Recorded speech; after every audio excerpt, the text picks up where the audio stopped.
Good morning everyone. আর আজকে হচ্ছে রবিবার, মানে মাটন খাওয়ার দিন। আজ মাটন হচ্ছে না, চিকেন হচ্ছে আমাদের। Good morning everyone. আর আজ যখন ভোরবেলা আমি ঘুম থেকে উঠেছি, আমি একটা স্বপ্ন দেখলাম। সেই স্বপ্নটা খুব তাড়াতাড়ি মানে বাস্তব হবে।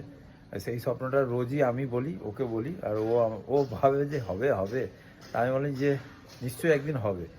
আর আজকে সেই স্বপ্নের মধ্যে দেখছি একজন এসে বলছে, নে নে তোরও তো এই প্রজেক্টটা স্টার্ট হয়ে গেছে, এইটা এই করতে হবে, এইটা ওই করতে হবে। আর হ্যাঁ, আমি সকালে ভাবলাম যা, তার মানে আমার মনে হচ্ছে প্রজেক্ট স্টার্ট হয়ে গেছে। তারপরে ভাবছি না, এখনো তো কিছুই হয়নি।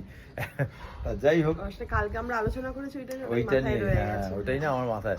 আর আমরা ডেফিনেটলি ওই স্বপ্ন পূরণ করব, যে এই পথে চলেছি। তোমরাও জানতে পারবে। হ্যাঁ, জানতে পারবে। সেটা একটা বড় ড্রিম, মানে বিশাল বড় ড্রিম। হ্যাঁ, জানি তাহলে না, কি এইটা যখন স্বপ্নই তার নাম কি হবে? সোনালী স্বপ্ন, সেটাও হতে পারে, সেটাও হতে পারে। সোনালী সুতো। তো সেটা যদি হয় তাহলে নাম ঠিক, রাখা হবে সোনালী স্বপ্ন। ঠিক ঠিক ঠিক, একদম গায়ে কাটা দিয়ে উঠলো। তাই হোক, তোমার নামেই হবে, আবার কি আছে। কি হবে না হবে সে তো যতদিন দেখা যারা যাক। ব্লগ আমাদের দেখবে তারা ঠিক জানতে পারবে।